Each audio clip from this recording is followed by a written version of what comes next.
영도와 백도 사이 AI 기술의 온도를 확인하는 시간, 기술의 온도 한정현입니다. 주변에서 AI가 좋다는데 건드리지 못하겠어요, 이런 말씀 하시는 분들 보신 적 있으신가요? 그런데 재밌는 사실이 있습니다. 우리나라 근로자 10명 가운데 6명 이상이 이미 생성형 AI 사용해본 경험이 있다라고 대답을 했습니다. 우리는 이런 변화를 어떻게 받아들여야 할까요? 안무가로 활동하면서 누구나 AI를 일상생활에서 쉽게 쓸 수 있도록 돕고 계신 분입니다. 연희스트 김혜연 대표 모셨습니다. 어서 오세요. 네, 안녕하세요. 저는 현재 무용수이자 안무가 그리고 예술 컨텐츠 기획사 연희스트 컴퍼니를 운영하고 있습니다. 안무가이면서 AI 전문가시잖아요. 얼핏 생각하기에 이 두 분야가 상당히 거리가 있는 것 같은데 어떻게 두 분야를 함께 일을 하게 되셨습니까? 정확하게는 AI 전문가라는 표현보다는 AI를 활용하고 있는 예술가라고 표현을 하는 게 더 적합할 것 같긴 한데요.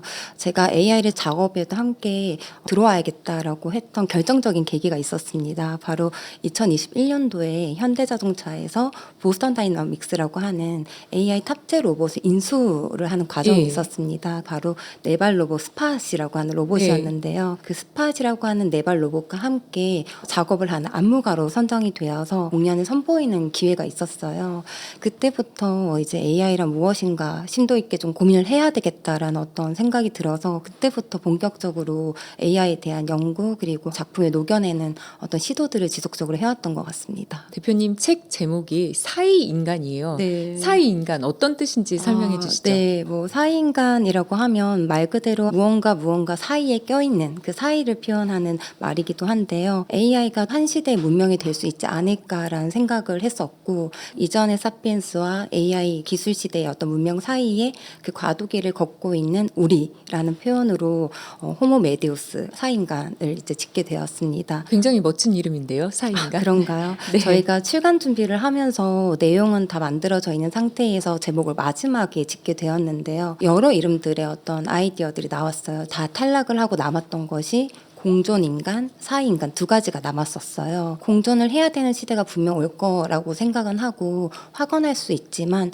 앞으로 공존하게 될 시대를 대비해서 지금의 우리는 어떤 고민을 해야 좋을까, 과도기를 나누는 사람으로서 사이인간이라고 하는 고민을 조금 나누면 좋겠다라고 생각을 하고 결과적으로는 사이인간이 채택이 되었습니다. 본격적인 얘기를 하기에 앞서서 대표님께서 체감하고 계신 현재 AI는 몇 도 정도 될까요? 지금 현재 이제 제가 체감하는 저에게에서의 온도 말고 지금 시대성에 대한 AI의 온도를 먼저 얘기를 드리자면 거의 100도를 넘었다고 봐야 되지 않을까. 이미 갈 만큼 다 갔다 끌었다. 아니요, 더 갈 텐데 아, 우리가 네. 생각하는 기준이 100이라고 하는 예. 맥심의 기준이 있다면 그걸 상상 초월하는 온도로 넘어가지 않을까? 다만 지금까지는 사람이 예측할 수 있는 상한선까지는 와 있다라고 생각이 들고 이게 앞으로 어떤 온도로 나아갈지는 예측하기 정말 어려울 만큼 그 온도가 뜨거울 것 같다라는 생각을 하고 있습니다. 그렇다면 대표님께서 보시는 개인의 온도는 어느 정도일까요? 개인의 온도는 현재 한 7, 80% 정도. 저에게는 AI 온도가 굉장히 100으로 가 있었는데 최근 2026년도 1월부터 급격하게 피지컬 AI의 어떤 발전 속도, 많은 AI 변화들을 통해서 그 속도에 저도 못 쫓아가겠다라는 두려움과 불안이 들 정도로 예민하게 받아들이고 있고 나의 온도를 지키면서 쫓아가야겠다. 그래서 온도를 살짝 7, 80% 낮춘 상태입니다. 이제는 천천히 가도 되겠다라고 속도 조절을 하고 계신 그런 상태. 가도 되겠다보다는 네. 천천히 가야겠다. 그래요? 왜냐하면 너무 빠르기 때문에 그 속도에 따라갈 수 없다라는 걸 인정하기도 해야 된다라는 입장인 그렇군요. 거죠. 네. 요즘에 AI 하면요, 프롬프트라는 단어를 많이 쓰잖아요. 네. 이 프롬프트를 어떻게 쓰느냐에 따라서 결과값이 완전히 달라진다, 이렇게 얘기가 나오는데 잘 사용하려면 어떻게 해야 되나요? 이 방송을 보는 분들의 어떤 그 단계를 조금 얘기를 하자면 많이 사용하지 않은 분들에게 조금 도움이 되지 않을까라는 생각을 한편으로 해봐요. 단순히 AI에게 말을 거는 텍스트를 프롬프트라고 이해를 하시면 좋을 것 같고 예. 그거를 잘 쓰는 방법은 사람과 사람의 소통 방식을 대입해서 생각해보면 좀 쉽게 되지 않을까 싶습니다. 예를 들면은 저 지금 커피가 먹고 싶어요 하면은 어떤 커피요가 되잖아요. 네. 근데 프롬프트 잘 쓰는 방법은 처음부터 제가 친절하게 조금 더 설명을 곁들여 주는 거거든요.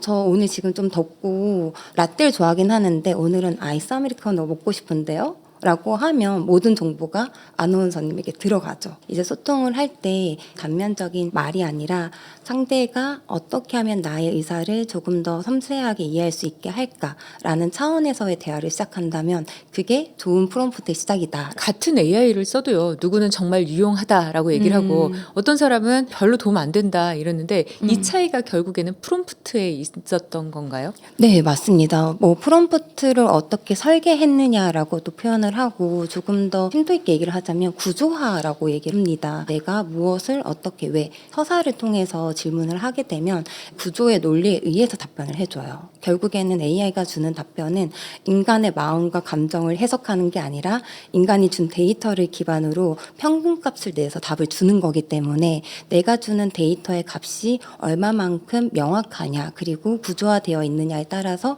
AI도 제가 원하는 답을 구조적으로 설명해 줄 수 있다.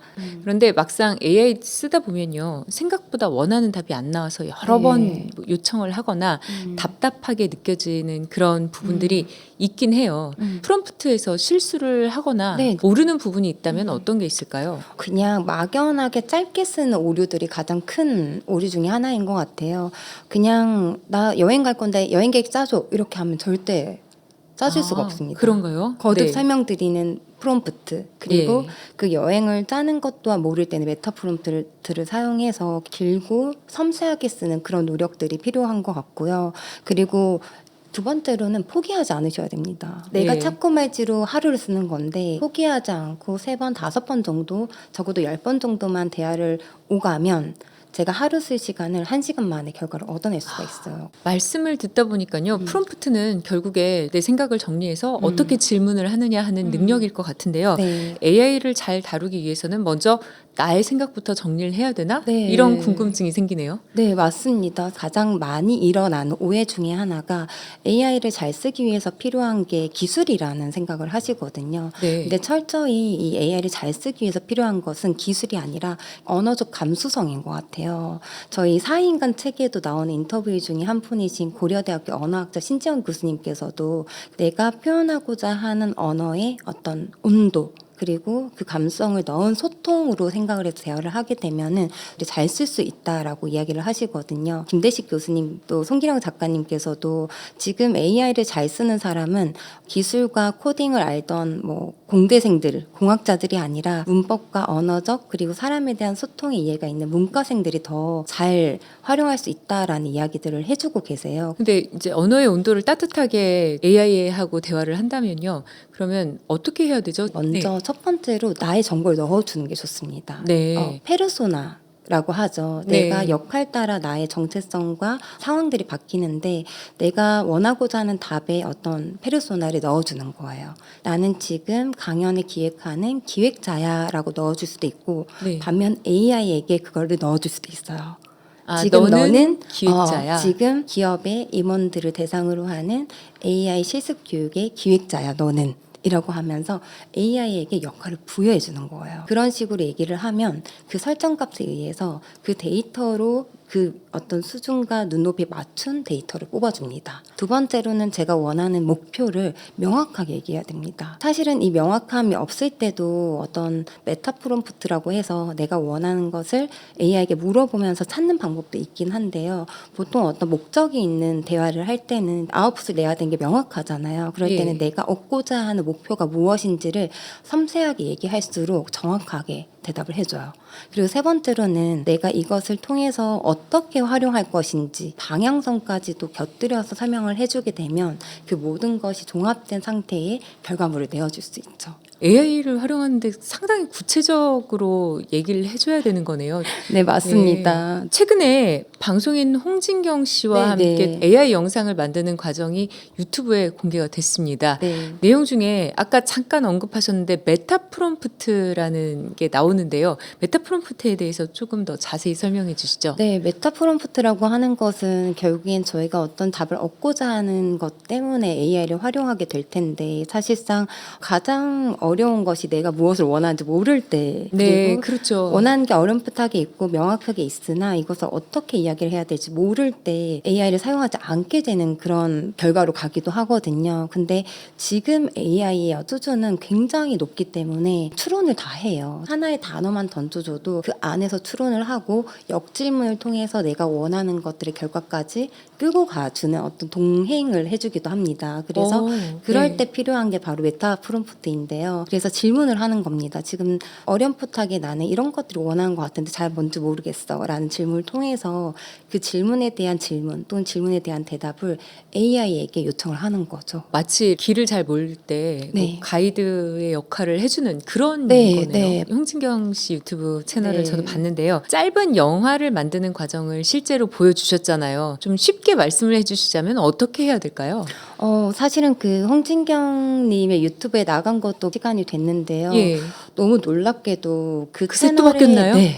아, 네. 진짜 진짜 빠르네요. 저는 이 얘기를 하면서도 소름이 이렇게 끼칠 정도로 AI의 발전 속도가 어마어마합니다. 하루에 하루 간격으로 업데이트가 되고 있다라고 보면 좋은데요. 여전히 유효하다라고 할 수 있는 부분은 기획서를 작성하고 그다음에 이미지를 만든 후에 그 이미지를 기반으로 영상화하는 작업 이렇게 순차적으로 가시는 게 제일 좋고요. 제미나이를 활용하시면 이미지 생성부터 영상 제작까지 바로 연결해서 작업을 할 수 있기 때문에 가장 편리하고 빠르게 할 수 있지 않을까 싶고요. 가장 흔하게 쓰는 게 챗GPT인데 굳이 제미나이를 집어서 말씀해 주신 이유는 뭘까요? 제미나이는 멀티모달이라 그래서 굉장히 많은 툴들이 한 번에 호환되게끔 되어 있어요. 네. 그래서 대화용도 가능하고 이미지 제작도 가능하고 영상 제작까지도 가능하다. 이전에는 프로그램들이 단일화된 하나의 어떤 기능만 있었기 때문에 어떨 때는 챗GPT를 사용하고 어쩔 때 넘어가서 제미나이를 사용하고 넘나들었어야 됐거든요. 근데 이제는 제미나이라고 하는 하나의 생태계 안에서 제가 원하는 영상까지 가기 위한 모든 프로그램들을 갈 수 있기 때문에 가장 편하지 않을까. 조금 더 설명을 드리자면 최근에 가장 좋은 영상 제작하는 툴로는 제미나이에서 발표했던 옴니라고 하는 게 있습니다. 옴니요? 네, 옴니에서는 지금 그냥 이미지, 오디오, 영상, 텍스트 모든 것을 융합해서 그냥 프롬프트만 치면은 그냥 모든 것을 뚝딱뚝딱 만들어줘요. 프롬프트는 아까 말씀하신 것처럼 조금 더 자세히 정교하게. 구체적으로 네. 간단한 질문에 대한 답을 얻어내기도 하고 좀 더 복잡하게 바이브 코딩까지 얻어내기도 하는데 복잡한 결과값을 얻어내면서 프롬프트도 다 달라져야 되나요? 아니면 그거는 별로 상관이 없나요? 너무 재밌는 질문인 것 같은데요. 초등학교, 중학교 조카들과 대화를 하려면 그 친구들의 어떤 수준에 맞는 대화를 해야만 또 재밌는 대화를 이끌 수가 있잖아요. 예전에는 프롬프트를 어떻게 잘 쓰지에 대한 고민들을 많이 해야 됐고 그 방식을 찾아야 되는 시기였다면 불과 1년 전에. 근데 지금은 막 던져도 사실 너무 좋은 아웃풋을 내기도 해요. 그래서 지금 이제 시작하시는 분들은 정말 편하게 아마 AI를 활용하실 수 있는 상황이기 때문에 AI는 발전하지만 오히려 프롬프트는 쉬워지고 있다라고 보시면 될 것 같아요. 그렇군요. 그럼 앞으로 점점 더 사용하기는 좋아지겠네요. 네, 맞습니다.